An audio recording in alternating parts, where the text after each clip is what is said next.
Bab 191. Bagaimana bisa begitu berdarah? Mungkinkah Nima ini juga menabrak? Mentalitas Chen Yuan meledak. Aku tidak membaca almanak saat keluar hari ini, dan aku menabrakkan mobil. Sangat panik. Tapi dia tahu, dia tidak boleh panik. Satu kepanikan dan semuanya berakhir. Dalam situasi yang tiba-tiba berubah seperti ini, tetap tenang adalah hal yang paling tepat untuk dilakukan. Tidak boleh ada rasa bersalah.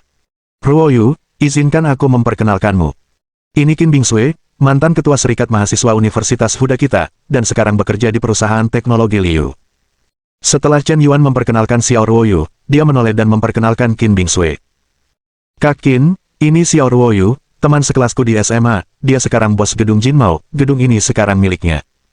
Ini adalah perkenalan Chen Yuan. Ini mengejutkan Qin Bingsui. Aku tidak menyangka gadis ramping, tampan, dan rapi di awal usia 20-an ini memiliki gedung. Apakah dia tahu? Perusahaan teknologi Liu menyewa seluruh lantai 39 gedung Jinmao. Sewa lantai ini, jika dijumlahkan, hampir mencapai 100 juta per tahun. Sewa 1 tahun saja sudah sangat mahal, berapa nilai seluruh gedung itu? Pasti angka yang fantastis. Gadis kaya dan cantik seperti itu masih teman sekelas Chen Yuan di SMA. Aku merasa hubungan antara dia dan Chen Yuan tidak biasa. Bajingan ini terlalu pekerja keras. Qin Bingsui menatap Xiao Ruoyu dari ujung kepala sampai ujung kaki. Hai, aku Qin Bingsui, senang bertemu denganmu. Halo. Xiao Ruoyu menjabat tangan Qin Bingsui dengan sopan, tetapi ekspresi wajahnya jelas tidak wajar. Meskipun Chen Yuan bersikap sangat tenang, seolah-olah dia di sini untuk membahas bisnis. Tapi Xiao Ruoyu masih merasa sedikit tidak nyaman. Pria yang disukainya keluar dari lift bersama wanita cantik lainnya, dan mereka juga teman kuliah. Dia tidak percaya bahwa hubungan antara mereka berdua hanya sekadar hubungan teman sekelas. Dia tahu bahwa pria kaya kurang lebih suka berselingkuh. Tapi Chen Yuan, meskipun kau bodoh, kau tidak bisa begitu terang-terangan. Kau memberiku sebuah gedung kemarin. Hari ini kau bersama gadis cantik lain, yang tidak jelas siapa dia, dan dia juga karyawan di gedung yang sama. Yang paling tidak bisa diterima Xiao Ruoyu adalah dia mengajak Chen Yuan untuk menagih uang sewa bersamanya hari ini, namun Chen Yuan menolaknya dan tetap bersama gadis lain. Terlepas dari apakah itu murni hubungan kerja atau bukan. Dalam hatinya, dia akan merasa bahwa dia sedang dibandingkan dengan wanita lain. Tidak dapat diterima. Tidak bisa setuju. Tindakan Chen Yuan hanya akan membuat Xiao Ruoyu merasa semakin tidak nyaman, tetapi dia belum bisa menyerang. Merasa hampir sesak napas di dalam hatinya. Ini adalah kesalahan yang dilakukan banyak bajingan. Saya merasa bahwa selama saya memiliki alasan yang sempurna dan berada di pihak yang masuk akal, saya bisa percaya diri dan tak terkalahkan. Tapi, maukah para gadis berunding denganmu? Kau benar-benar memperlakukan orang lain seperti orang bodoh. Selama terjadi kecelakaan mobil, tidak peduli alasan apapun yang mereka buat, para gadis tetap harus curiga. Dia hanya tidak bisa berbuat apa-apa terhadapmu untuk sementara waktu, tetapi itu tidak berarti dia telah melewati rintangan ini di hatinya. Chen Yuan, haruskah aku masuk dan berbicara dengan bos? Qin Bingsui tiba-tiba merasa sedikit senang. Biarkan kau, Chen Yuan, menggoda gadis-gadis di mana-mana. Gao Xuanyin lagi, Zhao Yuqi lagi, dan sekarang Xiao Ruoyu ada di sini lagi, tergantung bagaimana kau menjelaskannya, dia memang pantas mendapatkannya. Setelah Qin Bingsui selesai berbicara, dia berjalan masuk ke kantor. Begitu dia pergi, Chen Yuan mendekat ke punggung Xiao Ruoyu, dan berbisik di telinganya, Ruoyu, kau harus hati-hati dengan Qin Bingsui ini nanti. Kenapa? Xiao Ruoyu sedikit bingung. Aku sama sekali tidak mengerti maksud Chen Yuan. Dia homoseksual terkenal di sekolah kita. Dia hanya mencari gadis-gadis cantik. Jika kau tidak percaya, kau bisa bertanya sendiri. Kau sangat cantik. Aku khawatir dia akan tergoda olehmu. Asli atau palsu? Xiao Ruoyu terkejut. Aku tidak percaya bahwa gadis secantik itu bisa menjadi lala. Jika dia benar-benar gay, benar-benar tidak menyukai laki-laki, maka tidak ada hubungan antara Chen Yuan dan dia. Karena lesbianisme. Secara fisik dan psikologis, laki-laki secara naluriah akan ditolak. Chen Yuan, masuklah, bos kita sudah menunggu di ruang rapat. Qin Bingsui berlari keluar sambil berteriak. Baik, Chen Yuan mengangguk. Kemudian dia menoleh ke Xiao Ruoyu dan berkata, aku akan pergi ke perusahaan mereka untuk membahas sebuah proyek, dan kita akan makan siang bersama saat ada waktu luang. Baik, Xiao Ruoyu mengangguk. Aku tidak tahu harus berpikir apa dalam hatiku. Sebenarnya, dia juga punya teman sekelas yang belajar di Huda, misalnya, ada yang bernama Liang. Dia pernah memenangkan kejuaraan lari cepat sekolah di pertemuan olahraga kampus SMA, dan anak laki-laki ini pernah mengejarnya sebelumnya. Aku belum menyerah sampai sekarang. Aku biasanya mengiriminya beberapa pesan sesekali. Tapi semua itu hanya kata-kata kosong.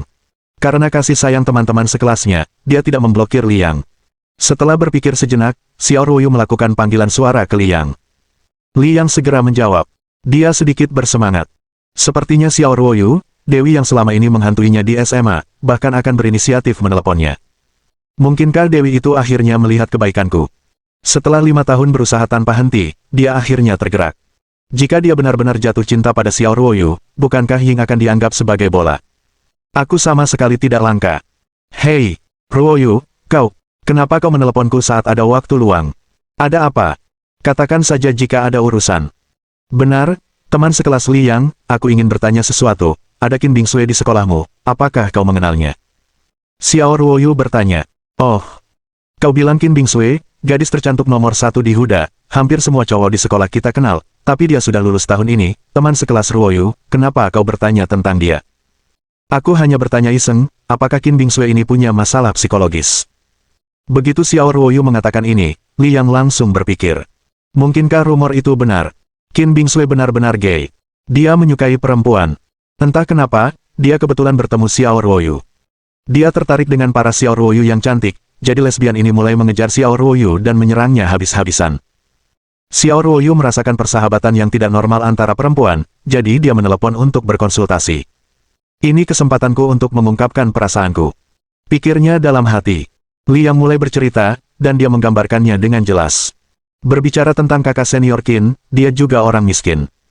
Mungkin kalian tidak tahu bahwa dia seperti orang normal di masa mudanya, tetapi suatu kali selama liburan musim panas SMA, dia tiba-tiba diserang oleh seorang pria mesum, dan kemudian dipenjara di ruang bawah tanah yang gelap. Itu berlangsung selama sebulan.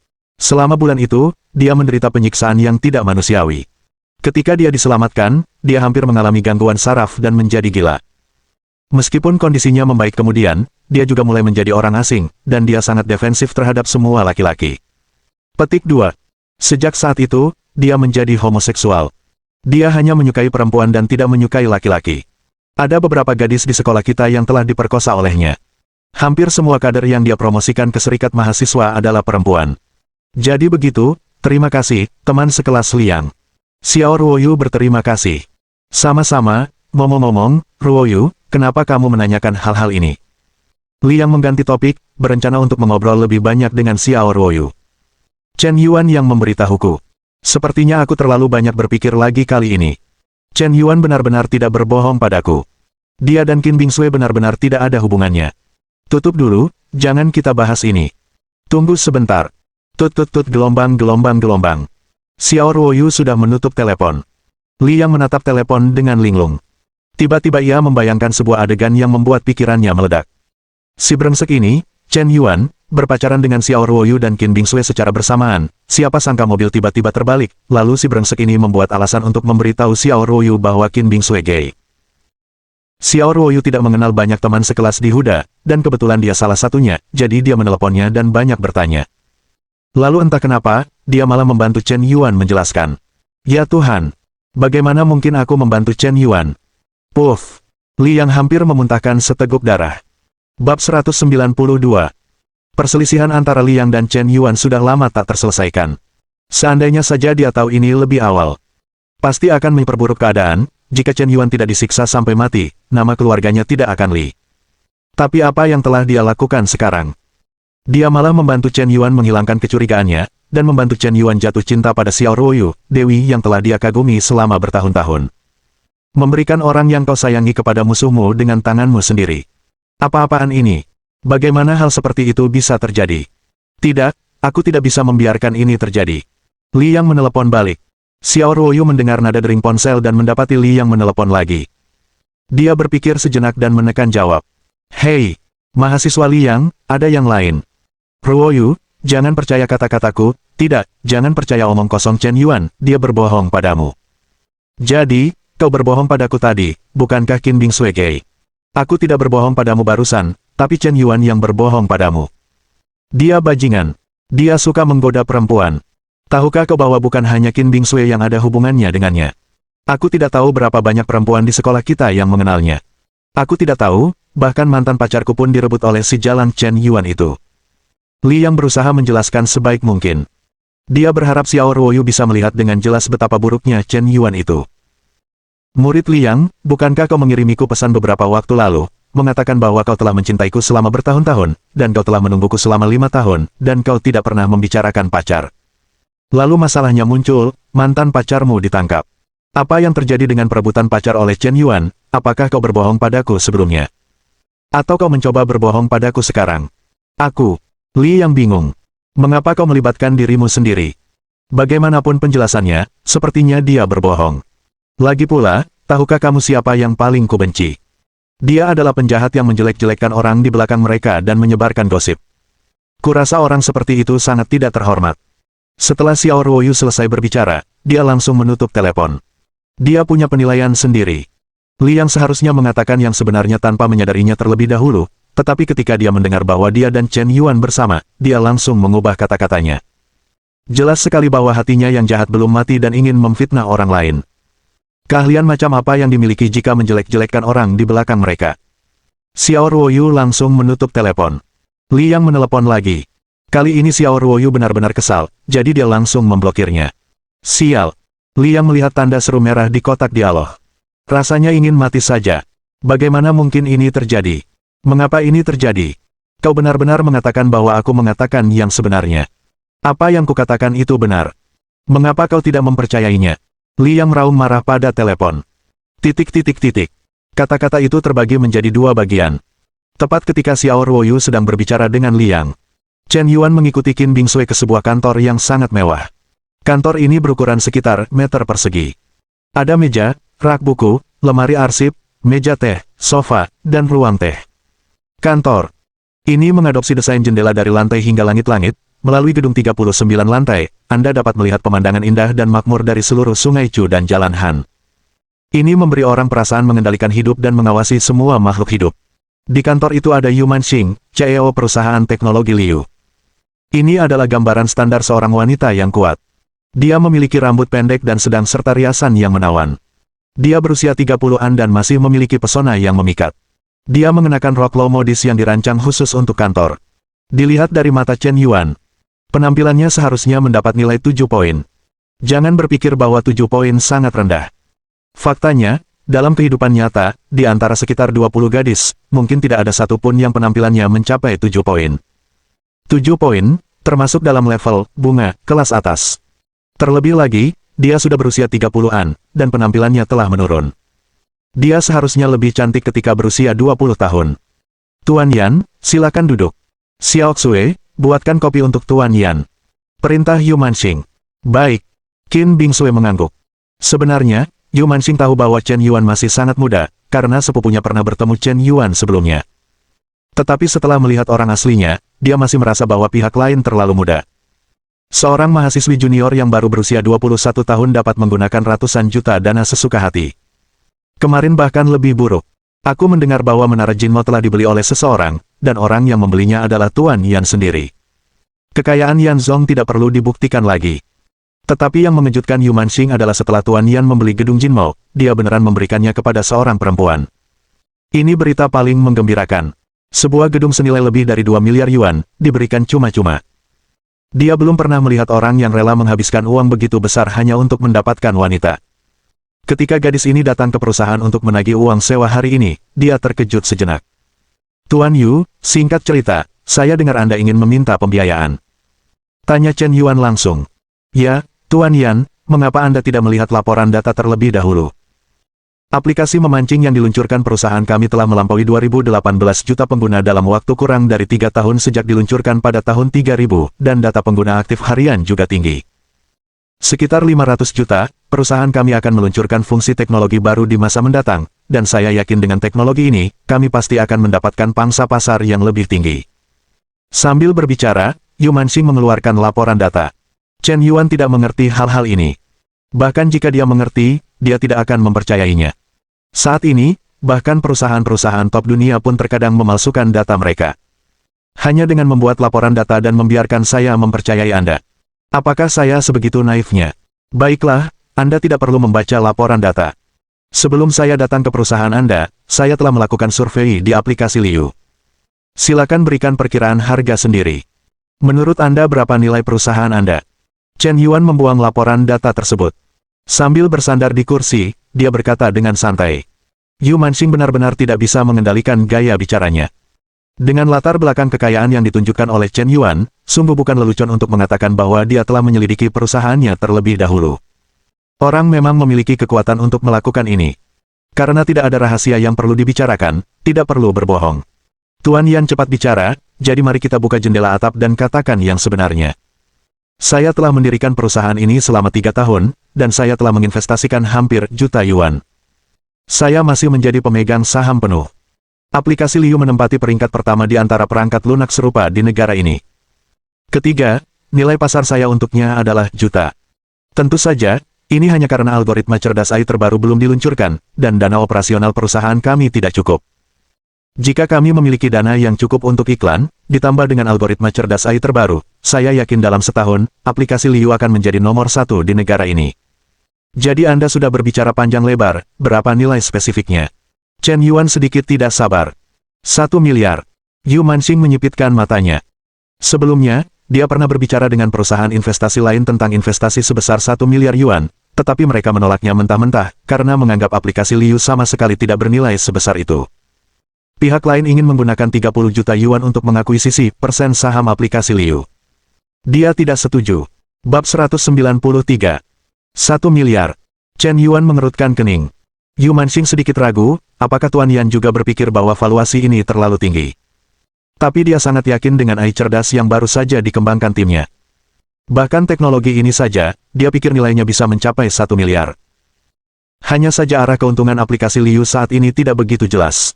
Jadi dia tidak berani memberikan angka yang terlalu tinggi. Bagaimana menurut Anda, Tuan Yan?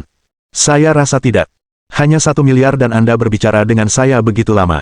Hanya mengatakan itu dan selesai. Hanya 1 miliar. Yu Manxing merasa sedikit bingung. Ada 10.000 alpaka di hatinya, berlarian liar. Bagaimana kalau begini, saya akan berinvestasi 1 miliar, dan saya tidak akan mengambil keuntungan dari Anda. Saya hanya akan mengambil 40,00% saham aplikasi Liu. Bagaimana menurut Anda? Seperti ini. Yu Manxing terkejut. Setelah berkecimpung di dunia bisnis selama bertahun-tahun, dia telah melihat banyak orang sukses berjas dan bersepatu kulit, yang bisa memperebutkan persen saham tanpa mau mengalah sedikit pun. Hanya untuk memaksimalkan kepentingan mereka sendiri, mereka bisa bertindak tidak tahu malu dan bahkan mengingkari janji mereka. Qian selalu berbicara tentang bisnis, tetapi dia menawarkan uang. Pasar aplikasi ikan mas bernilai 1 miliar, dan Anda menghabiskan 1 miliar untuk mengakuisisi 49% saham, yang setara dengan membeli aplikasi ikan mas dengan nilai pasar 2 miliar secara langsung. Mengambil inisiatif untuk menggandakan harga. Intinya, 49% saham, kurang dari setengahnya, setara dengan secara sukarela melepaskan dominasi perusahaan, dan tidak akan membahayakan posisi Yu Manxing di Liu Technology. Bukankah ini berarti uang gratis? Tuan Yan, apakah Anda memiliki persyaratan lain? Yu Manxing mendorong kacamata berbingkai emas di wajahnya, dan bertanya dengan bijak. Ya, saya punya satu syarat, sangat sederhana, saya perlu Anda diam-diam mentransfer saham-saham ini atas nama Qin Bingsui. Saya mengerti, Tuan Yan, kita bisa bekerja sama dengan baik. Kerjasama yang baik. Yu Manxing dan Chen Yuan berjabat tangan, lalu saling memandang dan tersenyum. Ide Chen Yuan sangat sederhana. Tingkat popularitas Qin Bingsui sekarang telah meningkat menjadi 80 poin, dan mungkin akan menembus 95 poin suatu saat nanti. Sekarang, keluarkan 1 miliar dulu, dan jangan sampai Qin Bingsui tahu. Jika suatu hari nanti popularitas wanita ini tiba-tiba mencapai nilai kritis, pengembalian dana sistem akan menjadi juta. Ini adalah perencanaan untuk masa sulit. Dan bahkan jika tingkat kesukaan tidak meningkat hingga 95 poin, itu tidak masalah. Kuota sistemnya adalah 9.000 triliun, dan baru menghabiskan kurang dari 50 miliar. Sudah saatnya mencari kesempatan untuk menghabiskan lebih banyak uang. Adapun bagaimana membiarkan Qin Bingsui mendapatkan 40,00% saham aplikasi Liu tanpa sepengetahuannya, ini adalah pertanyaan yang harus dipertimbangkan oleh Tuan Yu. Bum bum bum. Saat ini, Qin Bingsui mengetuk pintu dan masuk sambil membawa 2 cangkir kopi. Tuan Yu, ini kopi Anda. Tuan Yan, cangkir ini milik Anda. Baik, Xiao Xue, atur dokumennya dulu, lalu cetak kontrak transfer saham. Perintah Yu Manxing. Qin Bingsui mengangguk. Tentu saja, apa yang diperintahkan bos harus dilakukan secepat mungkin. Sebenarnya, kontrak ekuitas telah dibuat sejak lama, tetapi tidak dinegosiasikan selama pendanaan terakhir. 20 menit kemudian, Chen Yuan keluar dari kantor Tuan Yu. Chen Yuan, bagaimana pembicaraanmu dengan bos kita? Begitu Chen Yuan keluar, Qin Bingsui bertanya dengan penasaran. Tidak buruk. Kerja keraslah. Aku optimis dengan aplikasi ikan masmu. Dengan bakatmu, kau mungkin bisa segera dipromosikan dan gajimu dinaikkan. Aku belum banyak memikirkan hal-hal seperti promosi dan kenaikan gaji. Lagi pula, aku baru saja lulus. Aku ingin bertanya apa rencanamu. Qin Bingsui tiba-tiba bertanya dengan serius. Apa rencananya? Xiao Ruoyu di luar sana, jangan kira aku tidak melihat hubungan antara kau dan dia. Biar kutanyakan, Xiao Ruoyu dan Zhao Yuqi, siapa yang akan kau pilih? Yuqi tulus padamu. Ketika Qin Bingsui mengucapkan kata-kata ini, itu berarti dia telah menekan pikirannya tentang Chen Yuan. Meskipun pria di depannya mungkin satu-satunya pria yang tidak dia benci. Tapi pria ini juga memiliki sifat yang suka bermain-main. Akal sehat mengatakan kepadanya bahwa dia tidak bisa berhubungan dengan Chen Yuan, tetapi secara bawah sadar, dia ingin dekat dengan Chen Yuan. Sangat kontradiktif. Sangat membingungkan. Tapi sekarang akal sehat menang.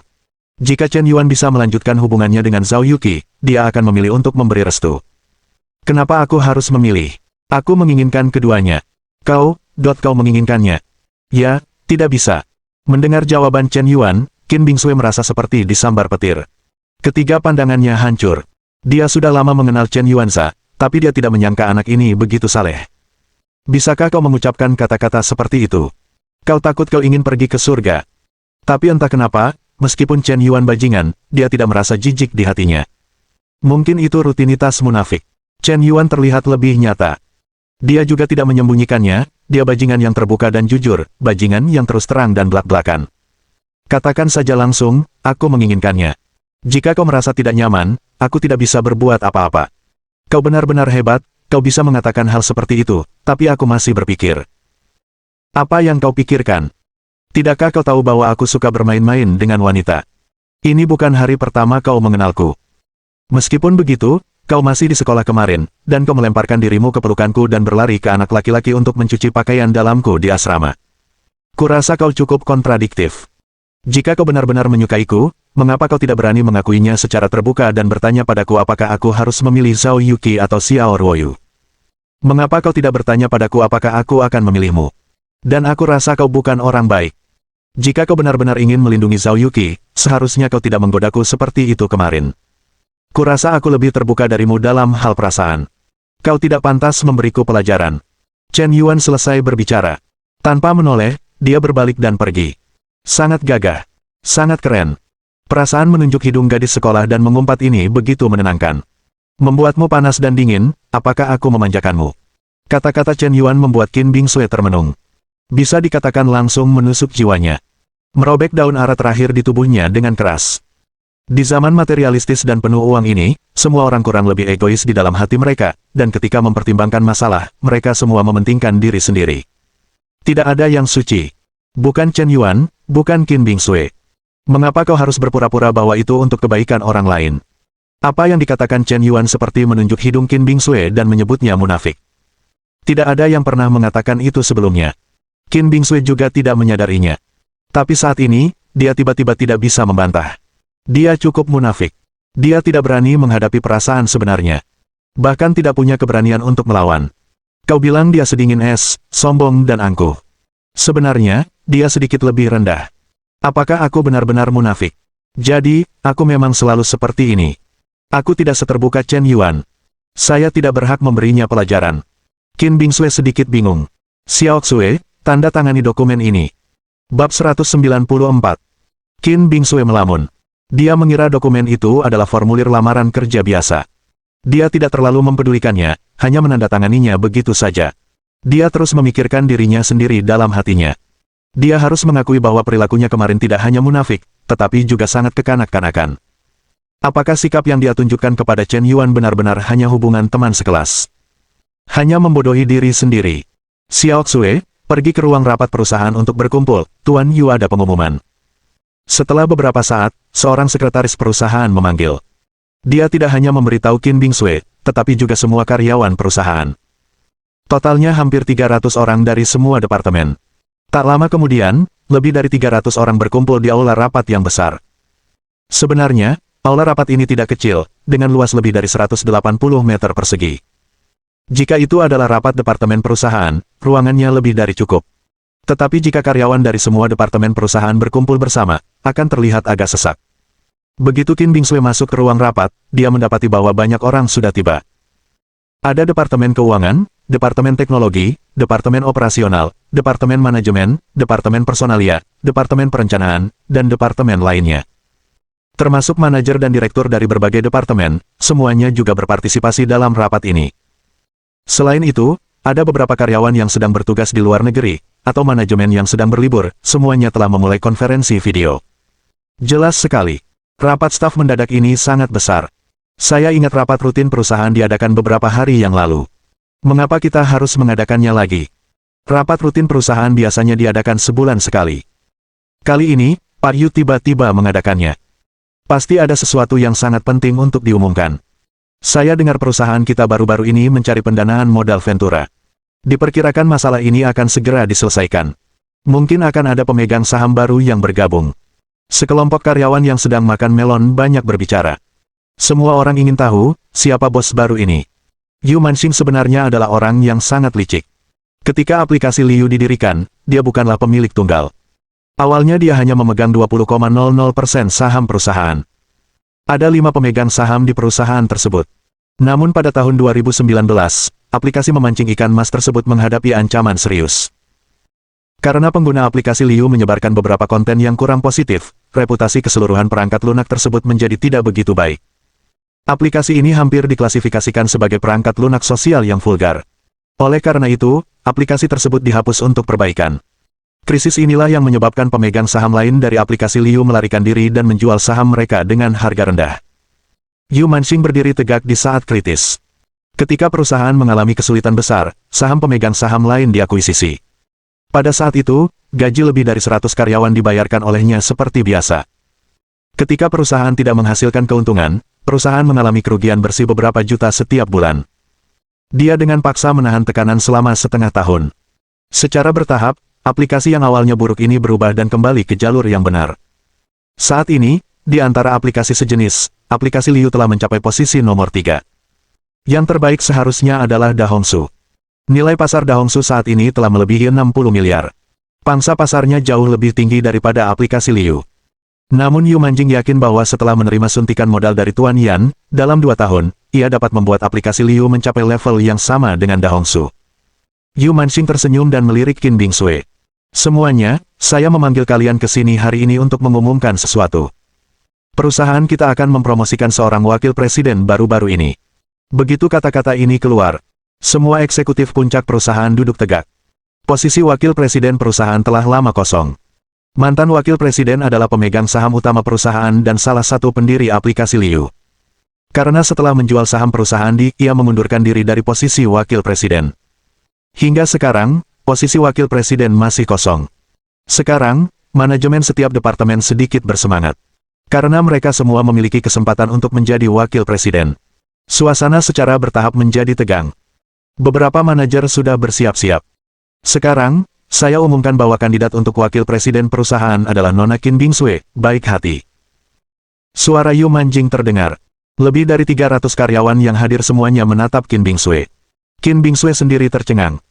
Bahkan dia sendiri tidak percaya bahwa seorang karyawan baru, bagaimana mungkin Head bisa melangkah dari asisten kecil ke posisi wakil presiden perusahaan dalam sekejap. Tuan Yu, saya khawatir ada yang salah dengan pengangkatan Anda yang terburu-buru. Xiao Qin hanyalah karyawan baru. Kualifikasi apa yang dimilikinya untuk posisi wakil presiden perusahaan? Baik dari segi senioritas maupun kemampuan, saya rasa dia tidak cocok. Direktur pemasaran berdiri dan keberatan dengan lantang. Direktur Sun benar, dan saya juga berpikir pengangkatan Tuan Yu agak terburu-buru. Manajemen perusahaan lainnya juga membalas. Terburu-buru? Saya rasa tidak. Meskipun Xiao Qin baru saja bergabung dengan perusahaan dan keluarga Liu, kemampuannya benar-benar luar biasa. Anda tidak tahu kontribusi besar apa yang telah dia berikan kepada perusahaan. Saya memiliki perjanjian kepemilikan saham di sini. Sejujurnya, Xiao Qin sekarang adalah pemegang saham terbesar kedua di perusahaan teknologi Liu, dengan kepemilikan 40,00% saham. Kurung siku buka tanda hubung kurung siku tutup titik. Dia telah membawa suntikan modal 1 miliar yuan ke perusahaan kita. Apalagi yang Anda ragukan? Kata-kata Yu Manxing seperti badai di laut, mengejutkan hadirin. Tidak ada yang menyangka bahwa asisten wanita cantik yang baru saja bergabung ini mampu menghabiskan 1 miliar yuan dan bahkan memperoleh 49% saham perusahaan teknologi Liu. Dengan kata lain, jika teknologi ikan mas dikemas dan dijual, apakah nilainya 1 miliar yuan masih menjadi pertanyaan yang layak didiskusikan. Anda menghabiskan 1 miliar, tetapi hanya memiliki 49% saham. Apakah Anda punya uang tetapi tidak tahu harus membelanjakannya di mana? Bagaimana jika Anda kehilangan uang? Siapa yang tahu apakah aplikasi ikan mas akan berkembang di masa depan? Awalnya, manajemen perusahaan memiliki beberapa pemikiran tentang Qin Bingsui, bertanya-tanya apakah mereka dapat bermain-main dengan aturan tak tertulis di kantor. Jangan berani berpikir semudah itu sekarang. Karena semua orang tidak keberatan, Nona Qin Bingsui akan secara resmi mengambil alih posisi wakil presiden perusahaan kita di masa mendatang. Ngomong-ngomong, saya ingin memberitahu Anda kabar baik lainnya. Setelah perusahaan menerima pendanaan ini, karyawan yang telah bekerja di perusahaan selama lebih dari 2 tahun akan mendapatkan dividen, dan manajemen veteran lebih dari 3 tahun akan mendapatkan imbalan saham. Yu Manxing mulai membual dalam rapat. Memberi karyawan berbagai macam kue besar. Dia mulai berbicara tentang cita-cita dan ambisi, dan dia menjanjikan serangkaian keuntungan dan fasilitas bagi karyawan. Mengikat semua orang ke keretanya. Bos suka mempermainkan orang, entah itu benar atau tidak, bagaimanapun, mari kita bicara tentang menjadi hebat terlebih dahulu. Qin Bingsui pada saat ini. Ucapan Yu Manxing tidak lagi terdengar. Wajahnya hampir pucat dan pikirannya sangat rumit. Tiba-tiba dia menjadi pemegang saham terbesar kedua di perusahaan dan menjadi wakil presiden. Tapi saham ini tidak dibeli olehnya. Maka hanya ada satu kemungkinan. Chen Yuan memberikannya padanya. Pria ini diam-diam memberinya 1 miliar saham, tetapi sebelum meninggalkan perusahaan, dia bahkan tidak menyebutkannya sama sekali. Hati Qin Bingsui tiba-tiba kembali bingung. Chen Yuan, apa yang ingin kau lakukan? Bab 195. Bukankah kamu sudah punya Zhao Yuqi dan Xiao Ruoyu? Kenapa kamu melakukan ini padaku? Apakah kamu juga menyukaiku? Tapi, pikiran Qin Bingsui sangat rumit. Sebenarnya, dalam benak banyak wanita, cara menilai apakah seorang pria menyukai mereka atau tidak sangat sederhana. Itu hanya bergantung pada apakah pria tersebut bersedia mengeluarkan uang untuk mereka. Mereka yang bersedia mengeluarkan uang belum tentu tulus. Tetapi mereka yang tidak mau mengeluarkan uang pasti tidak tulus. Momen pertemanan, serta platform video pendek utama, akan menyebarkan sup ayam beracun, seperti itu. Banyak wanita yang hanya mengincar harta akan secara terbuka mengungkapkan komentar seperti itu di platform media sosial dengan percaya diri. Uang dan cinta tampaknya telah disamakan. Bahkan banyak pria akan setuju dengan pernyataan ini. Setiap orang berhak untuk mengejar kehidupan yang lebih baik. Kamu baru saja mulai mengejar seorang gadis, dan kamu bahkan tidak mau mengeluarkan uang, jadi mengapa kamu masih mengejar seorang gadis? Sekilas, apa yang dia katakan tampaknya sangat masuk akal, dan Anda tidak bisa mengatakan dia salah, tetapi saya sudah terlalu sering mendengar komentar seperti ini, dan saya dapat mengatakan dengan pasti bahwa Anda tidak akan pernah bahagia di masa depan. Retorika seperti itu hanya meningkatkan hubungan ambivalen antara pria dan wanita. Sama seperti seorang pria yang berkata, jika Anda mengejar seorang gadis, tidak masalah seberapa baik Anda padanya. Anda membelikan lipstik, tas, dan apapun yang diinginkan gadis itu, tetapi saat ini, jika ada pria dengan kondisi yang lebih baik daripada Anda, dia dapat menggantikan Anda kapan saja, di mana saja. Apakah Anda patah hati? Itulah kenyataannya. Jika Anda sendiri luar biasa, investasikan semua uang Anda pada diri sendiri, bangun daya tarik yang cukup, biarkan gadis-gadis memperlakukan Anda dengan baik, biarkan dia membayar untuk Anda, hanya ketika dia telah membayar, dia akan menghargai Anda. Dari sudut pandang psikologis normal, setiap orang ingin mendapatkan pengembalian setelah berinvestasi. Bukan hanya investasi uang, investasi emosional juga. Lalu masalahnya muncul. Ketika seorang pria dan wanita menjalin hubungan, keduanya menginginkan pihak lain untuk memberi, dan keduanya menginginkan pihak lain untuk menghargai mereka. Apakah kedua pandangan di atas salah?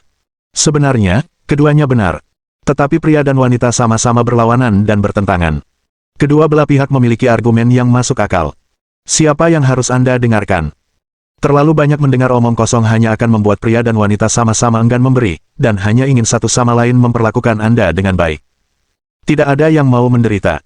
Kedua belah pihak akan menjadi semakin egois, dan hubungan mereka akan hancur. Jika Anda tidak membicarakan teman, diperkirakan Anda tidak akan pernah menemukan pasangan yang memuaskan. Jika Anda sudah menjalin hubungan, atau sedang berpasangan. Serius, perceraian. Keluarga hancur, istri dan anak-anak terpisah, dan keluarga yang awalnya baik hancur berantakan. Fungsi sup ayam beracun adalah untuk mendapatkan persetujuan Anda dengan kata-kata yang sangat masuk akal, yang membuat Anda merasa sangat masuk akal, tetapi itu akan membuat Anda semakin berprasangka, egois, dan tidak puas dengan kehidupan. Pendekatan pasangan meningkatkan konflik antara pria dan wanita dan memprovokasi perang. Pada akhirnya, tidak ada yang bisa menyenangkan siapapun. Begitu sebuah ide terbentuk, ide itu tidak dapat diubah. Lebih dekat dengan kehidupan nyata. Di kerajaan Huaxia saat ini, apakah ada gadis yang belum terbunuh oleh sup ayam beracun? Hampir semua gadis secara naluriah akan berpikir bahwa jika seorang pria bersedia menghabiskan uang untuk Anda, maka dia pasti tertarik pada Anda. Dan menghabiskan lebih banyak uang. Menunjukkan bahwa dia lebih tulus. Qin Bingsui juga memiliki pemikiran ini. Tidak bisa menyalahkannya. Hanya bisa dikatakan bahwa perempuan memang memiliki pemikiran seperti itu, yang merupakan fenomena yang sangat normal. Dan Chen Yuan menghabiskan 1 miliar untuknya. 1 miliar. Jika seorang laki-laki tidak memiliki kasih sayang yang mendalam pada seorang perempuan, bagaimana mungkin dia rela menghabiskan begitu banyak uang untukmu? Dan Chen Yuan masih tidak memberitahunya. Diam-diam di belakangnya, dan di depan bosnya, mencapai kesepakatan ini. Bukankah ini satu-satunya plot dalam drama idola? Demi sang heroin, sang hero diam-diam telah membayar banyak dan mengorbankan segalanya. Tetapi sang heroin tidak memahami sang hero, dan sering memperlakukannya sebagai bajingan, bahkan mendorongnya ke pelukan wanita lain secara terang-terangan. Jadi dalam kemarahan, sang protagonis pria mengatakan beberapa hal yang sangat berlebihan. Dia mengatakan dia menginginkan keduanya. Padahal, orang yang benar-benar dia cintai adalah sang heroin. 1 miliar adalah bukti terbaik. Sayang sekali sang heroin tidak mengerti dan melukai hati sang hero. Qin Bingsui menggantikan dirinya sendiri. Pada saat ini, dia tiba-tiba teringat bahwa Chen Yuan telah menanyakan sesuatu padanya dengan wajah marah. Kenapa kau tidak bertanya padaku apakah aku akan memilihmu? Qin Bingsui tiba-tiba tersadar. Jadi, dia menyukaiku. Orang yang benar-benar ingin dia pilih adalah aku. Tapi, aku mendorongnya dengan tanganku sendiri. Qin Bingsui berlari keluar ruang konferensi dengan mata merah. Dia menyesalinya dalam hati. Dia adalah gadis dengan harga diri rendah. Meskipun dia terlihat cantik, dia tidak terlalu percaya diri di dalam hatinya. Sebelumnya, dia yakin dengan niat Chen Yuan, dia tidak berani terlalu larut dalam emosinya. Mereka bahkan bisa mengendalikan emosi mereka secara rasional dan menekan diri sendiri. Tapi sekarang, dia yakin. Dia akhirnya yakin. Chen Yuan menyukainya, dan Chen Yuan mencintainya. Anak laki-laki ini rela memberikan segalanya secara diam-diam untuknya. Emosi Qin Bingsui yang terpendam meledak saat ini. Qin Bingsui. Tingkat kesukaan plus 5. Qin Bingsui. Tingkat kesukaan plus 5. Qin Bingsui. Tingkat kesukaan plus 5. Tingkat kesukaan saat ini, 95 poin. Ding. Qin Bingsui, subjek penjilat anjing nomor 8, terdeteksi, dan tingkat kesukaannya dengan tuan rumah telah berhasil menembus 95 poin. Selamat kepada tuan rumah atas keberhasilan serangan baliknya. Ding. Subjek penjilat anjing nomor 8 menghabiskan total 10 miliar yuan dalam emas penjilat anjing, dan memberi hadiah kepada tuan rumah sebesar 1 miliar yuan. Ding. Qin Bingsui telah berhasil berubah menjadi penjilat anjing tuan rumah, memberi hadiah 35 poin peningkatan. Ding. Selamat kepada tuan rumah atas perolehan keterampilan, mahir dalam bertarung. Nama, Chen Yuan. Usia, 21 tahun. Tinggi, 182 cm. Berat, 73 kg.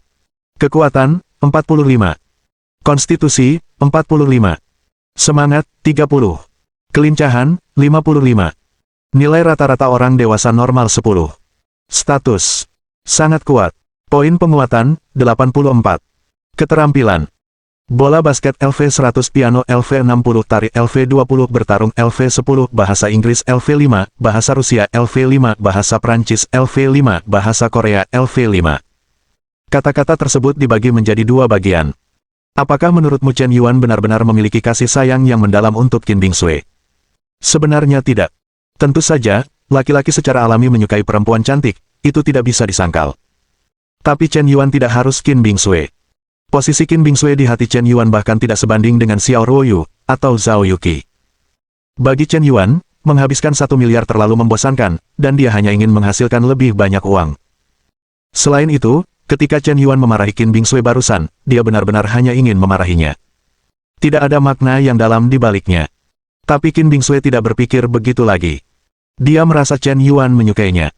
Dan setelah berulang kali menoleransi sifat keras kepala dan kekasarannya, dia masih bersedia membayar untuknya secara diam-diam. Seorang pria yang menghabiskan 1 miliar untukmu, kau tidak percaya dia mencintaimu. Bukankah kau ingin mempercayai pria-pria yang mengatakan mereka mencintaimu tanpa membayar apapun? Saat ini, Chen Yuan baru saja menemukan Xiao Ruoyu. Serangkaian peringatan sistem tiba-tiba terlintas di benaknya. Bab 196. Chen Yuan tidak menyangka bahwa popularitas Qin Bingsui akan menembus nilai kritis secepat ini. Apakah kekuatan 1 miliar benar-benar sebesar itu? Bos Yu juga sama, bukankah dia menyuruhnya melakukannya secara diam-diam? Mengapa hal itu terungkap begitu cepat? Chen Yuan mengerutkan kening. Meskipun dia sudah meninggalkan perusahaan teknologi Liu, dia dapat mengatakan bahwa hanya ada satu alasan mengapa popularitas Qin Bingsui meningkat. Yaitu, dia sudah tahu bahwa Chen Yuan membelikannya saham senilai 1 miliar. Selain alasan ini, Chen Yuan tidak dapat memikirkan hal lain yang dapat meningkatkan popularitas Qin Bingsui terhadapnya. Itu sangat nyata. Faktanya, di dunia ini, lebih dari 90,00% perempuan bersifat materialistis. Ini bukan sesuatu yang perlu dikritik, karena laki-laki juga sama. Semua orang diam saja. Hanya saja beberapa perempuan dengan IQ rendah sering membicarakan hal semacam ini, yang membuat orang jijik. Ada juga beberapa perempuan yang, dari lubuk hati mereka, merasa bahwa mereka tidak materialistis. Mereka hanya ingin menggunakan beberapa hal untuk menilai apakah pria ini benar-benar mencintai mereka atau tidak. Sebenarnya, uang tidak penting, kuncinya adalah hati. Di mata perempuan, pikiran sangat penting. Tapi masalahnya, hal-hal yang dapat membuktikan niatmu tampaknya membutuhkan biaya. Aku terdiam. Chen Yuan membelanjakan uang secara strategis. Dia tidak langsung memberi Qin Bingsui 1 miliar. Kalau tidak, orang mungkin berpikir bahwa dia berpura-pura agresif, memamerkan kekayaannya, menamparkan muka, dan ingin menghamburkan uang. Chen Yuan tidak melakukan itu, dia mengambil jalan memutar dan menggunakan tangan Yu Manxing untuk berpura-pura agresif, agar orang tidak merasa jijik. Sebaliknya, mereka berpikir bahwa dia membayar secara diam-diam. Tidak ada wanita yang bisa menolak pengabdian diam-diam semacam ini. Gelombang serangan balik ini tidak terduga dan masuk akal. Pada saat ini, Xiao Ruoyu sedang mengobrol dengan seorang gadis di kedai kopi di lantai pertama. Gadis ini, Chen Yuan pernah menjalin hubungan dengannya. Bukankah itu siapa? Du Xiaoyue, gadis favorit Liu Wenze. Kebetulan saja, setelah Xiao Ruoyu memeras Liang. Saat keluar dari lift, dia bertemu dengan Du Xiaoyue. Keduanya adalah teman sekelas, jadi mereka mengobrol bersama. Kebetulan, saat mereka berada di lantai pertama, seorang karyawan properti membongkar identitas Xiao Ruoyu. Du Xiaoyue langsung terkejut. Dia menyeret Xiao Ruoyu ke sebuah kafe di lantai pertama. Ruoyu, aku terkejut, kau ternyata pemilik gedung Jin Mall, ya Tuhan, kau terlalu kaya. Xiao Yue, jangan terlalu berlebihan, oke. Aku sedikit malu kalau kau melakukan ini. Oke, aku tidak bercanda. Aku pernah mendengar bahwa pemilik gedung Jin Mall sepertinya orang kaya bernama Su. Kenapa sekarang kau hanya penyewa? Du Xiaoyue jelas ingin mengatakan sesuatu. Dia bahkan merasa bahwa Xiao Ruoyu tidak akan diurus oleh bos Su, kan? Xiao Ruoyu juga jelas mendengar ambiguitas dalam ucapan pihak lain. Hubungan antara dia dan Du Xiaoyue sebenarnya tidak begitu baik. Meskipun mereka teman sekelas, mereka belum pernah bermain bersama. Hanya bertemu dan berkenalan, itu saja. Satu kelas juga terbagi menjadi beberapa kelompok, dan kelompok Xiao Ruoyu berbeda dari kelompoknya. Bukan seperti yang kau pikirkan. Agak rumit untuk dijelaskan. Bos Su memulai proyek baru di Shanghai dan membutuhkan banyak uang. Itulah sebabnya dia menjual gedung Jin Mall. Aku baru saja mengambil alihnya. Ternyata keluargamu sangat kaya. Tunggu, biar aku hitung. Gedung ini, setidaknya, bernilai lebih dari 2 miliar yuan. Bagaimana keluargamu bisa memiliki lebih dari 2 miliar yuan? Astaga! Du Xiaoyue mengeluarkan ponselnya untuk menghitung dan semakin terkejut. Jika keluarga Xiao Ruoyu bisa menghabiskan lebih dari 2 miliar yuan untuk membeli rumah sekaligus, maka aset keluarga Xiao setidaknya puluhan miliar. Xiao Ruoyu bernilai puluhan miliar dolar. Tidak, keluargaku tidak mampu membayar sebanyak itu, gedung ini diberikan kepadaku oleh pacarku. Puff! Du Xiaoyue hampir tak tahan untuk menyemprotkan kopi ke wajah Xiao Ruoyu. Lelucon internasional macam apa ini? Pasangan macam apa yang memberikan gedung sebagai hadiah? Kau bercanda. Pacarmu yang membeli gedung ini. Ya, namanya Chen Yuan, dan dia berteman baik dengan Liu Wenze. Kamu pasti kenal Liu Wenze, kan, kata Xiao Ruoyu. Teman baik Liu Wenze, mungkinkah? Du Xiaoyue tiba-tiba teringat seseorang. Dia pernah bertemu seorang pria yang mengendarai Ferrari di gerbang Universitas Wuhan. Ini adalah mobil mewah yang harganya lebih dari 2.000 juta yuan. Mereka yang mampu membeli mobil ini pasti kaya atau berpengaruh. Dia berinisiatif masuk ke dalam mobil, ia ingin berkenalan dengan pria kaya itu, tetapi ia tidak menyangka bahwa pria itu tidak tertarik padanya. Lalu dia bertemu Liu Wenze. Apakah itu sedikit memalukan? Mungkinkah pacar yang disebut Xiao Ruoyu adalah pria tampan yang mengendarai Ferrari hari itu? Pacarmu, apakah dia benar-benar memberimu sebuah gedung utuh? Lebih dari 2 miliar. Du Xiaoyue menegaskan lagi. Dia sedikit kesal, mengapa pacar orang lain begitu baik? Sebuah gedung senilai lebih dari 2 miliar yuan, jadi kau bisa memberikannya begitu saja. Mantan pacarnya bahkan tidak mau memberinya tas seharga 3 yuan. Dasar bajingan. Ya, bahkan hak kepemilikannya atas namaku. Sebenarnya, aku masih sedikit bingung. Apakah menurutmu Chen Yuan benar-benar menyukaiku? Xiao Ruoyu, kurasa kau agak terlalu munafik. Dia memberimu gedung senilai lebih dari 2 miliar yuan, tetapi kau masih bertanya apakah dia benar-benar menyukaimu. Aku ingin punya pacar seperti itu, dan aku akan menyajikan teh setiap hari. Aku juga ingin menuangkan air dan membasuh kakinya. Kata Du Xiaoyue dengan nada menghina. Namun, aku selalu merasa pasti ada beberapa gadis di sekitarnya. Bukankah kau bicara omong kosong? Du Xiaoyue memutar matanya. Dia muda, tampan, dan sangat kaya. Bagaimana mungkin tidak ada wanita penggoda di sekitarnya? Bagaimana mungkin tidak ada persaingan untuk sumber daya berkualitas tinggi seperti itu? Yang harus kau lakukan bukanlah meragukannya, tetapi mempercayainya, mengakuinya, lalu meragukannya. Itu hanya akan membuatmu semakin menjauh. Kau harus tahu bahwa anak laki-laki seperti ini dikelilingi banyak gadis cantik, semakin kau meragukannya, semakin dia akan kesal, dan dia mungkin akan dimanfaatkan oleh wanita penggoda lainnya. Mundur selangkah, apakah kau pikir anak laki-laki ini tidak cukup menyukaimu? Mereka menghabiskan lebih dari 2 miliar yuan untuk membelikan rumah untukmu, mengapa tidak memberikannya kepada gadis lain? Bukankah karena kau memiliki status yang berbeda di benaknya, dan kau bahkan tidak bisa memahami ini? Masih perlu memverifikasi. Aku juga mabuk. Kata-kata Du Xiaoyue.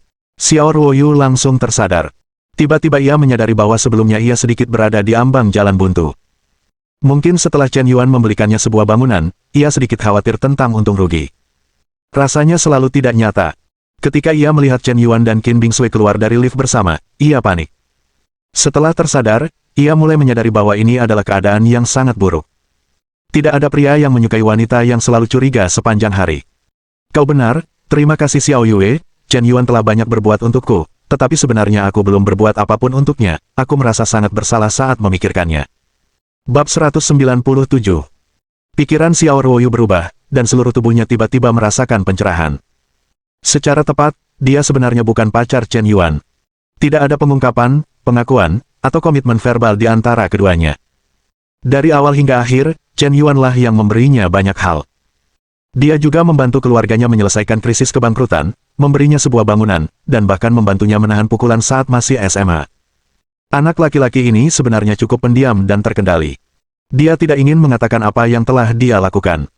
Sebagian besar waktu, dia hanya memberi secara diam-diam di belakangnya. Tidak pernah memaksa. Dia tidak tahu bagaimana mengucapkan kata-kata manis, dan kadang-kadang dia mendominasi dan kuat. Sebaliknya, dia agak munafik. Orang-orang telah memperlakukannya seperti itu, jadi mengapa meragukannya?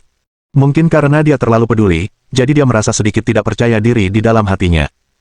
Ruoyu, kau di sini, aku sudah mencari-cari, apakah ini temanmu?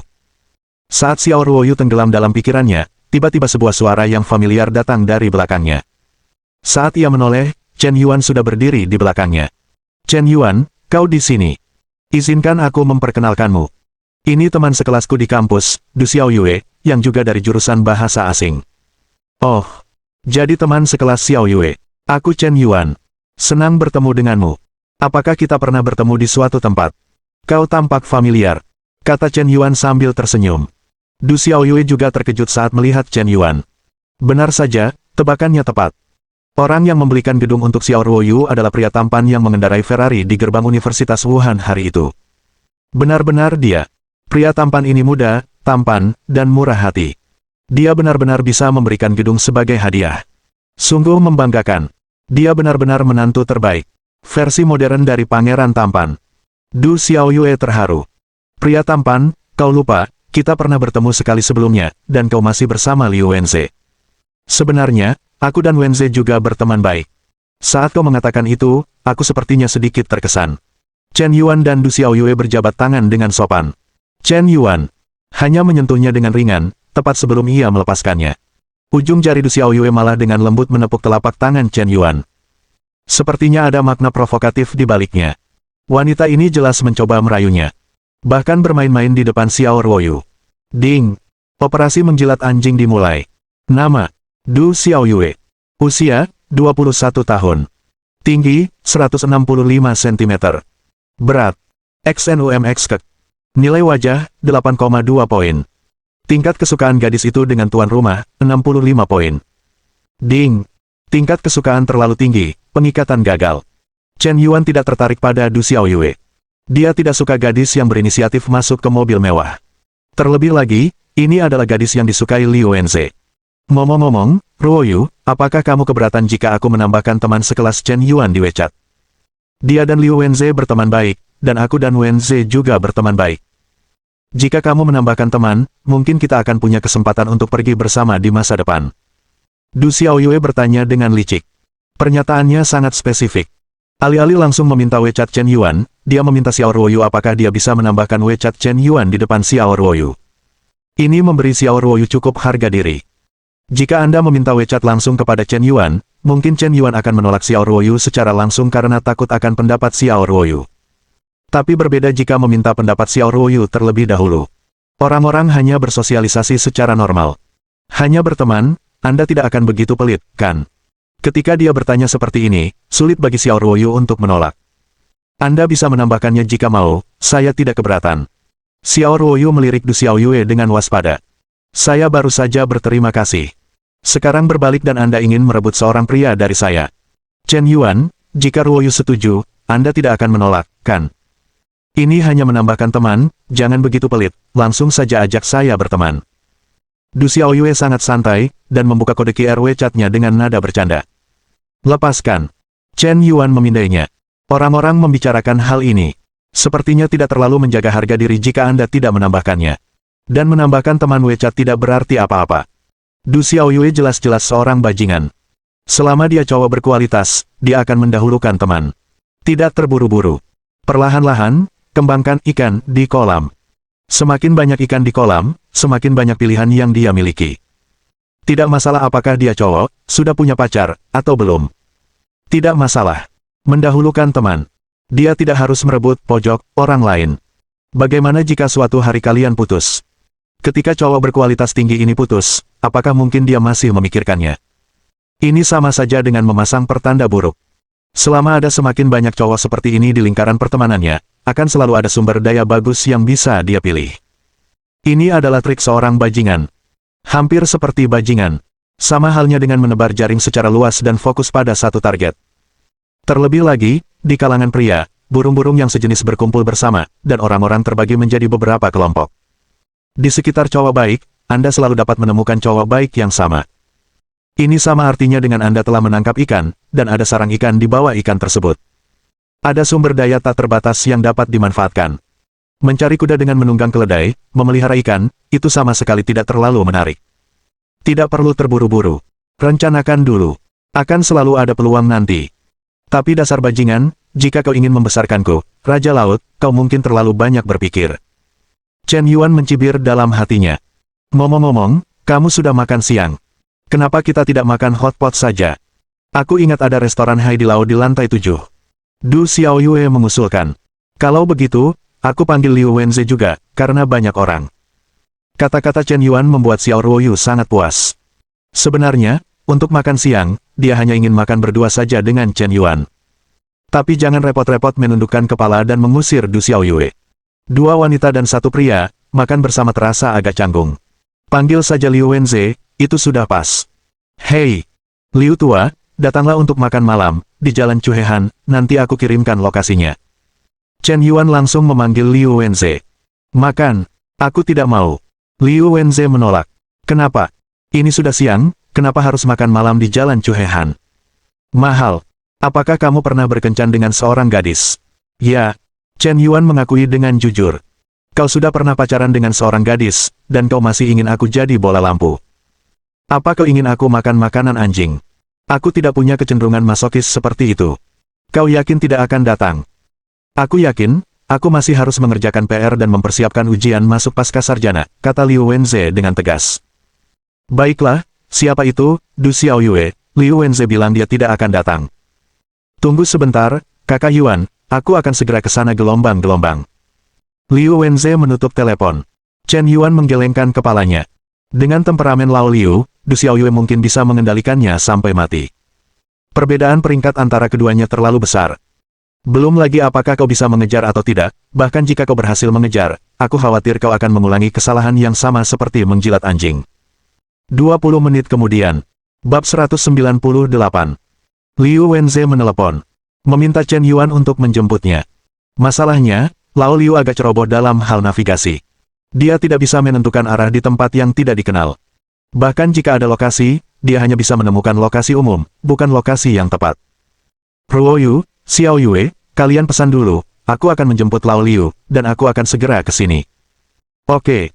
Xiao Ruoyu dan Du Xiaoyue mengangguk. Mereka menemukan tempat duduk sendiri dan mulai memesan makanan. Bisnis Haidilao cukup bagus. Setelah Chen Yuan pergi, banyak tatapan pria di restoran hotpot tertuju pada tempat duduk Xiao Ruoyu dan Du Xiaoyue. Mereka berdua gadis lajang. Dan mereka semua cantik. Meskipun penampilan dan temperamen Du Xiaoyue tidak sebaik Xiao Ruoyu, dia juga cantik luar biasa. Berjalan di tengah keramaian pasti menjadi pusat perhatian. Dia juga secantik bunga. Kalau tidak, Liu Wenze tidak akan menganggapnya sebagai dewi. Xiao Ruoyu bahkan lebih buruk. 9 wanita cantik, tak ada duanya. Belum lagi hal lain, bahkan di tempat berkumpulnya para wanita cantik seperti industri hiburan, penampilan dan temperamen Xiao Ruoyu layak berada di level teratas. 2 wanita cantik yang sedang berseri-seri tanpa ada pria di sekitar. Tentu saja, dia akan didambakan oleh pria lain. Tempat makan seperti ini sebenarnya sangat cocok untuk mengobrol dengan gadis-gadis yang sendirian.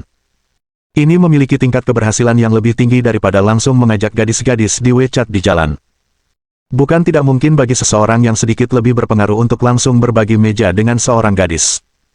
Cantik, apakah kamu keberatan jika aku meminta temanmu untuk WeChat? Xiao Ruoyu dan Du Xiaoyue duduk belum lama ini. Seorang pria tampan dengan rambut keriting disisir ke belakang, mengenakan merek terkenal Versace, dan mengenakan Richard Mille RM056 di pergelangan tangannya, seorang pria berusia 30-an bertanya sambil tersenyum. Du Xiaoyue menyipitkan matanya. Seberuntung ini hari ini. Menantu super kaya lagi. Du Xiaoyue banyak melakukan riset tentang barang-barang mewah. Tahukah dia bahwa pria di depannya itu bernilai hingga 700 juta hanya karena jam tangan di pergelangan tangannya? Ini adalah edisi terbatas di seluruh dunia. Ada pepatah yang mengatakan bahwa orang miskin bermain dengan mobil, dan orang kaya bermain dengan jam tangan. Generasi kedua orang kaya yang benar-benar hebat, Anda mungkin bisa mengetahui kekuatannya hanya dengan melihat jam tangan di pergelangan tangannya. Sayangnya, pria ini jelas lebih tertarik pada Xiao Ruoyu. Terlebih lagi, dari pertanyaan sopannya, terlihat jelas bahwa dia adalah seorang playboy. Pria tampan, jika kamu ingin menambahkan WeChat-ku, aku tidak keberatan. Tetapi jika kamu ingin menambahkan WeChat temanku, kamu harus meminta pendapat mereka, aku tidak bisa memutuskan. Kata Du Xiaoyue sambil tersenyum. Apakah tidak apa-apa? Mari berteman, ngomong-ngomong, pelayan, mereka ada di mejaku. Baik, Pak. Tidak perlu. Pacarku akan segera datang, aku tidak perlu kamu mengundangku, dan kami tidak saling kenal. Xiao Ruoyu menolak dengan tegas. Melihat kebiasaan akrab pihak lain, dia tiba-tiba merasa jijik. Karena barusan Du Xiaoyue menggunakan kebiasaan ini di WeChat Chen Yuan. Baru beberapa menit berlalu, dan kamu sudah menggunakan kebiasaan rayuan versi pria. Sayang, kau salah paham. Aku tidak punya niat lain. Aku hanya ingin berteman. Sebenarnya, kau sangat cantik. Kurasa ada kesempatan untuk berkembang di industri hiburan. Aku punya teman seorang sutradara. Kurasa kalian harus saling mengenal. Seorang pria tampan dan dewasa, menghadapi penolakan Xiao Ruoyu, sama sekali tidak marah, malah sangat sabar dan percaya diri. Ngomong-ngomong, dia menunjuk pria lain yang datang ke Haidilao bersamanya. Du Xiaoyue mencari informasi tentang pria itu. Benar saja, dia menemukan sosok yang familiar. Ya Tuhan, dia yang si Chen, benarkah dia yang si Chen? Sutradara jenius yang hebat. Maaf, aku tidak tertarik dengan dunia hiburan. Lagi pula, reputasi temanmu yang si Chen tidak begitu baik, jadi silakan pergi. Pacarku akan kembali nanti. Jika aku melihat situasi ini, aku khawatir kau akan menderita. Xiao Ruoyu menolak dengan tegas. Dia sama sekali tidak tertarik dengan dunia hiburan selebriti yang didambakan banyak gadis. Apa kau bercanda? Untuk apa jadi bintang? Intinya, bukan untuk menghasilkan uang, menjadi selebriti juga merupakan suatu pekerjaan. Xiao Ruoyu sekarang bernilai miliaran. Dia memiliki sebuah gedung, dan pendapatan sewa bersih tahunannya mencapai puluhan juta. Ini belum termasuk sahamnya di Xiao Jiayuan Hang Group. Bukankah menyenangkan menjadi seorang wanita karir? Bintang seperti apa yang bisa memiliki penghasilan seperti itu? Kurasa kau harus menjadi bintang papan atas di industri hiburan, kan? Berbicara tentang Yang Shichen, harus kukatakan bahwa dia juga merupakan tokoh terkenal di industri hiburan. Awalnya, ia adalah seorang sutradara muda yang sangat berbakat di industri hiburan. Selain itu, ia juga seorang aktor. Pada tahun 2009, ketika Yang Shichen masih mahasiswa tahun kedua di Akademi Film Yanjing, ia menyutradarai dan berakting dalam sebuah serial TV yang menjadi populer di seluruh negeri.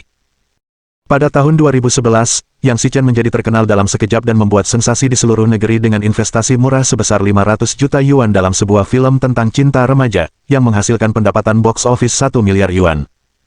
Ia dikenal sebagai sutradara termuda dan paling berbakat di industri film dan televisi Tiongkok. Pada tahun 2015, Yang Shichen baru berusia 26 tahun, dan ia menikahi seorang aktris papan atas di industri hiburan. Kemakmuran di usia muda, panen ganda dalam cinta dan karir. Masa depannya tak terbatas, jika tidak ada liku-liku, mungkin prestasinya di masa depan akan melampaui sutradara Hu, sutradara Feng, sutradara Zhang, sutradara Wang, dan banyak nama besar lainnya di industri film dan televisi. Sayang sekali, hidup seseorang tidak pernah selalu mulus. Pada tahun 2016, tepat setelah istri Yang Shichen melahirkan seorang putri, ia terbongkar skandal olahraga multi pemain. Ia juga difoto oleh wartawan. Sutradara berbakat yang memiliki masa depan cerah tiba-tiba jatuh dari pelaminan. Pelecehan online tak kunjung berhenti. Istrinya menceraikannya dan meninggalkan rumah. Karirnya pun mulai merosot. Meskipun beberapa film dibuat kemudian, penonton tidak lagi tertarik. Pendapatan box office anjlok. Biaya produksi tidak dapat dipulihkan. Semakin sedikit orang yang menginginkannya untuk membuat film. Dulu, ia tidak perlu menarik investasi sama sekali, dan banyak orang akan secara sukarela mengirimkan uang kepadanya. Tetapi sekarang, ia harus menerima kenyataan sebagai generasi kaya raya. Hidup memang seperti itu, ada pasang surut. Jika Anda naik, Anda mungkin tidak selalu berada di puncak. Menjadi remaja tidak selalu hal yang baik. Tuan Muda Luo, bagaimana pendapat Anda tentang investasi film? Sebelum Yang Shichen selesai berbicara, Luo Yufeng menyela. Sutradara Yang, mari kita bicarakan masalah ini nanti. Kau cantik, mungkin kau belum begitu mengenalku. Sungguh, tidak banyak orang yang berani mengatakan bahwa aku telah menderita di Seoul. Aku tidak tahu siapa pacarmu. Namaku Luo Yufeng. Aku benar-benar ingin mengenal pacarmu. Tuan Muda Luo ini sangat percaya diri dalam ucapannya. Sepertinya dia tahu bahwa Xiao Ruoyu punya pacar. Dia juga sama sekali tidak ingin putus dengannya. Tidak masalah jika kau punya pacar, selama kau pandai memanfaatkan kesempatan, tidak ada hal yang tidak bisa kau gali. Dia sudah menggali hal semacam itu lebih dari sekali atau dua kali. Penampilan dan temperamen Xiao Ruoyu benar-benar membuatnya sangat tergoda. Meskipun dia sudah bermain-main dengan banyak gadis, Xiao Ruoyu masih memberinya perasaan cinta pertama. Bab 199. Konon, Chen Yuan berlari menjemput Liu Wenze. Ia pergi kurang dari 10 menit. Hanya dalam 10 menit, ketika ia kembali, ia mendapati seorang pria dewasa berusia sekitar 30 tahun sedang menggoda para gadis. Dilihat dari pakaiannya, ia pasti cukup kaya. Tapi tidak baik menggoda siapapun, apakah kau menggoda gadisku? Teman baikku, siapa yang memberimu kepercayaan diri? Pak Chen, ada apa? Apa ini? Tanya Liu Wenze dengan wajah bingung. Tidak apa-apa, ayo kita lihat. Chen Yuan dan Liu Wenze berjalan dengan santai. Ketika Xiao Ruoyu melihat Chen Yuan, senyum muncul di wajahnya. Ia tersenyum manis, seolah-olah kuncup bunga akan mekar, dan seperti sinar matahari di musim semi, cerah dan mengharukan, sangat hangat, tetapi tidak akan membuatmu merasa panas. Luo Yufeng langsung terpesona. Senyum ini sangat manis. Sayang, mungkin aku agak kurang sopan hari ini, tapi aku benar-benar ingin mengenalmu. Mengapa kau menolak orang-orang yang berada ribuan mil jauhnya? Banyak teman memiliki banyak jalan, kupikir gadis cantik sepertimu seharusnya memberi dirimu ruang untuk memilih. Saat Luo Yufeng mengucapkan kata-kata itu, tiba-tiba seseorang menepuk punggungnya. Ia berbalik dan mengeong. Aku melihat dua anak laki-laki berdiri di belakangnya. Kedua anak laki-laki itu tampan dan tampak berusia awal 20-an. Wajah mereka penuh kekanak-kanakan, sedikit seperti mahasiswa yang belum lulus. Masa muda di awal 20-an seharusnya menjadi masa terbaik, tetapi juga masa tersulit. Karena anak laki-laki di kelompok usia ini sudah malu meminta uang kepada orang tua mereka. Tetapi mereka belum bisa menghasilkan uang. Baru saja memasuki masyarakat dan berada di lapisan bawah masyarakat. Jika anak laki-laki seperti itu membicarakan tentang pacar, sebagian besar hidupnya akan sangat sulit. Bahkan generasi kedua yang kaya pun mungkin hanya menghabiskan puluhan ribu dolar sebulan, hingga 10.000 plus. Mereka tidak akan punya banyak uang saku untuk dibelanjakan. Jika mereka benar-benar kaya, mereka harus menunggu sampai secara bertahap mengambil alih bisnis keluarga. Luo Yufeng berbeda, usia 30 tahun adalah usia emas seorang pria. Dan dia sudah mengambil alih saham grup yang diwariskan orang tuanya. Jika tidak, mustahil baginya untuk mampu membeli jam tangan senilai lebih dari 700 juta. Awalnya, sangat memalukan untuk mengobrol dengan seorang gadis yang dibawa orang lain secara langsung. Namun Luo Yufeng mengetahui bahwa orang-orang yang datang hanyalah dua orang muda. Aku sama sekali tidak menganggap Chen Yuan serius. Adik kecil, mari kita berkenalan, ini kartu namaku. Chen Yuan mengambil kartu nama itu dan meliriknya. Luo Yufeng, anggota Dewan Direksi Grup Qianda, ketua perusahaan film dan televisi Xianyun, pendiri Spur Investment. Pria baik, ternyata ada sederet nama. Cukup membual. Terutama, gelar direktur Grup Qianda tampaknya memiliki bobot yang besar. Untuk menjadi tokoh penting di puncak Dewan Direksi Grup Qianda, setidaknya dibutuhkan miliaran dolar. Chen Yuan tidak tahu bahwa pria ini baru saja mengambil alih saham yang ditinggalkan ayahnya tahun ini. Jika ayah Luo Yufeng tidak tiba-tiba mengalami pendarahan otak, bagaimana mungkin dia bisa mengelola kekayaan bersih sebesar itu di usia muda? Di masa lalu, dia adalah anak yang boros. Untuk mengendalikannya, ayahnya memberlakukan serangkaian sanksi ekonomi padanya. Dia hanya diberi uang saku kurang dari 5 yuan sebulan. Awal tahun ini, setelah ia mengambil alih saham perusahaan, semuanya mulai membengkak. Mulai membiarkan dirinya bebas. Tentu saja, sahamnya hanya dapat dianggap sebagai pemegang saham minoritas di grup Qianda. Jika itu adalah generasi kedua orang kaya biasa, mungkin dia benar-benar akan tertipu olehnya. Tapi Chen Yuan tidak peduli. Apalagi kau hanya pemegang saham kecil, bahkan jika Presiden Wang datang sendiri, Chen Yuan sama sekali tidak akan memperhatikannya. Chen Yuan tersenyum tipis. Menjentikkan kartu nama. Teman baikku, apakah kau belum pernah dipukul? Apa maksudmu? Luo Yufeng mengerutkan kening. Kau mendekati gadisku di depanku. Sekarang aku di sini, kau masih harus pergi dari sini dengan ekor di antara kakimu. Kau bahkan memberiku kartu nama. Apa yang ingin kau lakukan? Apakah kau sedang mencari masalah? Adik kecil, anak muda, jangan terlalu marah. Luo hanya ingin mencari lebih banyak teman. Kau tidak akan begitu pelit, kan? Snap. Suara Luo Yufeng belum juga hilang. Chen Yuan menamparnya dengan punggung tangan, memukul keras wajahnya. Tamparan itu langsung membuat Luo Yufeng terkejut. Dia sama sekali tidak menduganya.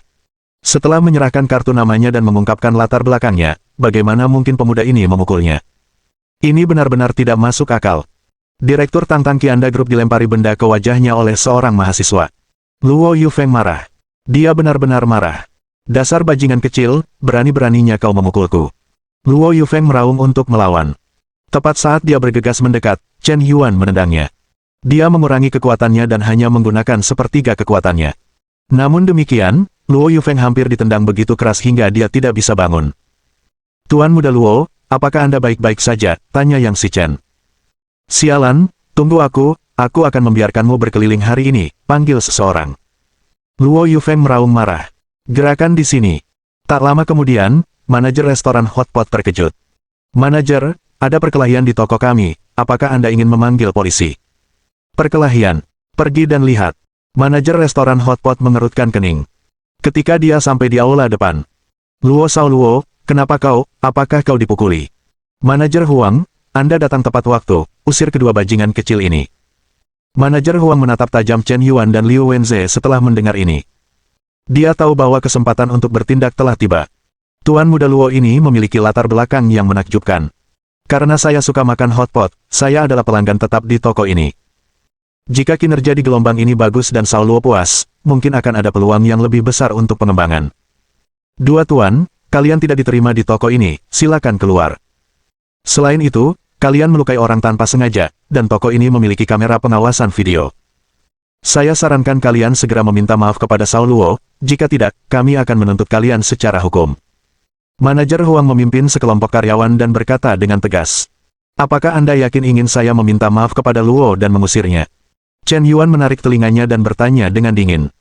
Saya yakin, saya harap Anda dapat berinisiatif untuk bekerja sama, semua orang sudah dewasa, jangan sampai saya membuat keadaan menjadi terlalu buruk.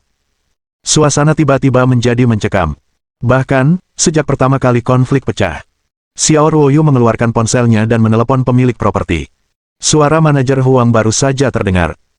Restoran hotpot itu tiba-tiba dikerumuni lebih dari 20 petugas keamanan. Pemimpinnya adalah seorang pria parubaya berusia 40-an. Manajer Ma, Anda datang tepat waktu. Ada orang berkelahi dan membuat keributan di toko kami, dan itu adalah dua orang ini. Matizu mengabaikan pria bernama Huang itu, tetapi berlari kecil menuju Xiao Ruoyu, dan memberi hormat kepada Chen Yuan di sepanjang jalan. Tuan Xiao, ada apa di sini? Tidak masalah, restoran hotpot ini, Anda meminta mereka pindah dalam 3 hari, saya dengar masa sewa mereka sudah habis, dan tidak perlu memperbarui kontrak sewa bulan depan. Perintah Xiao Ruoyu. Begitu kata-kata ini keluar, hadirin terdiam. Bab 200. Baik, Tuan Xiao. Manajer Huang, saya rasa tidak perlu memperbarui kontrak yang telah dibahas toko Anda dengan kami sebelumnya. Tuan Xiao sudah berbicara. Apakah Anda mengerti maksudnya? Tuan Xiao. Dia Tuan Xiao. Huang Donghai terstunet di tempat. Sebenarnya, kemarin, dia sudah mendengar bahwa bos gedung Jinmao telah berganti. Seseorang menginvestasikan 26 miliar untuk membeli gedung ini. Dan juga seorang wanita muda. Bermarga Xiao. Hari ini, dia awalnya berencana untuk bertemu bos besar dan mengenalnya. Siapa sangka bahwa gadis cantik dan luar biasa di depannya ini adalah Tuan Xiao. Sepertinya dia tidak menyangka bahwa wanita cantik yang ingin diajak bicara memiliki latar belakang yang begitu menakjubkan. Bos gedung Jinmao. Gedung ini saja bernilai lebih dari 2 miliar yuan. Tidak heran mereka acuh tak acuh terhadap godaan bintang hiburan. Ternyata dia sendiri adalah wanita kaya. Bagus sekali, nona muda yang begitu cantik ini tidak selevel dengan para penggemar vulgar di perusahaan. Hanya gadis seperti inilah yang benar-benar pantas untuk bersamaku. Pikir Luo Yufeng dalam hati. Sekarang, dia lebih tertarik pada Xiao Ruoyu. Akhir-akhir ini, generasi kedua orang kaya juga semakin cerdas. Mereka mungkin jatuh cinta pada gadis-gadis cantik, tetapi pada akhirnya mereka menikahi orang yang tepat. Ini adalah kenyataan. Konon Cinderella bisa bertemu pangeran ketika dia mengenakan sepatu kaca, tetapi siapa tahu, Cinderella sendiri juga seorang putri. Gadis seperti Xiao Ruoyu tidak diragukan lagi adalah standar ideal di hatinya. Adapun Chen Yuan, dia semakin meremehkannya. Bukankah ini hanya seorang anak kecil? Pakaian di tubuhnya jelas-jelas dibeli di kios pinggir jalan secara online. Jika dijumlahkan seluruh tubuhnya, saya khawatir harganya kurang dari 500 yuan. Apakah pakaian secantik itu pantas untuk seorang Bai Fumei seperti Xiao Ruoyu? Tuan Muda Luo, apakah Anda melihat? Huang Donghai merasa ingin menangis. Bisnis restoran hotpot tidak buka selama setengah tahun karena penutupan kota. Sekarang sulit untuk menunggu sampai bisnisnya pulih, siapa tahu mereka akan diusir oleh pemilik gedung. Nima ini. Bagaimana bisa terjadi hal yang begitu sial? Jika karena dia, cabang dasar laut diusir dari gedung Jinmao, maka dia tidak akan jauh dari pemecatan. Manajer Huang, saya tidak bisa mengendalikan masalah ini, tapi tunggu saja, masalah ini belum selesai hari ini. Setelah Luo Yufeng menyelesaikan kata-kata kasarnya, dia mengeluarkan ponselnya dan meninggalkan restoran hotpot sambil menelepon. Sepertinya dia benar-benar berniat menelepon seseorang. Benar. Dia ditendang dan ditampar. Bagaimana dia bisa membiarkan masalah ini begitu saja? Wajah ini, dia harus melawan balik. Dia ingin membuat Xiao Ruoyu dan Chen Yuan, si berandal itu, tahu apa arti berhadapan muka yang sebenarnya. Jika harimau tidak menunjukkan kekuatannya, kepikir aku kucing yang sakit. Dia, Luo Yufeng, pernah menjadi salah satu anak laki-laki terbaik di Seoul. Dia hanya pergi ke Shanghai untuk bermain selama setengah tahun, dan dia baru kembali beberapa hari yang lalu. Bagaimana mungkin dia diintimidasi oleh seorang anak laki-laki berwajah polos? Bisakah ini ditoleransi? Hei, Tuan Muda Bai, ini aku. Aku dipukuli. Cepat kemari. Aku harus mengambilnya kembali. Hei, Tuan Muda Zhang, aku baru saja kembali dari kota iblis. Mari kita bicarakan nanti. Cepat bawa saudara-saudaramu ke sini. Aku ditampar oleh bajingan kecil. Apa kau pikir aku bisa menahannya, hei? Tuan. Mudahan, jangan bicara lagi, Tizi, aku akan mengirimkan lokasinya, dan cepat bawa seseorang ke sini. Petik 2. Luo Yufeng melakukan lebih dari selusin panggilan telepon berturut-turut, dan dia pada dasarnya menghubungi semua orang yang bisa dihubungi. Lokasinya dikirim secara seragam. Hari ini, dia akan berpura-pura menjadi pengecut besar. Dia ingin memberitahu semua orang bahwa dia, Luo Yufeng, tuan muda pertama Luo, telah kembali. Ini adalah kembalinya raja, tidak boleh diremehkan. Untungnya, kelompok tua dan muda di lingkaran itu masih setia. Kecuali beberapa orang yang benar-benar memiliki urusan penting dan tidak bisa datang. Semua orang lainnya merespons. Masih ada pertemuan dengan Tuan Muda Luo. Tuan Muda Luo, dari sudut pandang identitas dan latar belakang pihak lain, sepertinya ini tidak sederhana, atau lebih baik memiliki satu hal lebih daripada satu hal kurang. Sutradara berbakat Yang Xichen, yang keluar bersama Luo Yufeng, memperingatkannya. Dia melihat dengan jelas barusan. Pemuda yang menamparkan Luo Yufeng menamparnya tanpa ragu setelah melihat kartu namanya. Itu berarti pihak lain sama sekali tidak menganggap serius identitas Anda sebagai Tuan Muda Luo. Mungkin latar belakangnya bahkan lebih mengagumkan. Sutradara Yang, aku tidak suka mendengar kata-katamu. Bisakah kau berpura-pura tidak terjadi apa-apa ketika kau ditampar? Manusia punya wajah, dan pohon punya kulit. Aku ingat dulu kau sangat sombong. Percaya diri. Mengapa sekarang kau pengecut? Siapa namamu? Karena satu kemunduran, kau tidak akan pernah pulih darinya. Tidak heran film-film yang kau buat semakin sampah, sama seperti orang-orangmu, sampah. Luo Yufeng menyindir dengan nada menghina. Yang Xichen dan dia bukan teman. Apakah kau hanya anjing yang diperkenalkan oleh seorang teman dan datang untuk meminta investasi? Ayah senang, dia bisa memberimu sedikit makanan. Mengapa kau tidak melihat bahwa aku masih marah, dan kau menyuruhku melupakannya? Persetan denganmu. Tuan Muda Luo, kau boleh menghina orang-orangku, tetapi kau tidak boleh menghina film-filmku. Aku cuma menghina, lalu kenapa denganmu?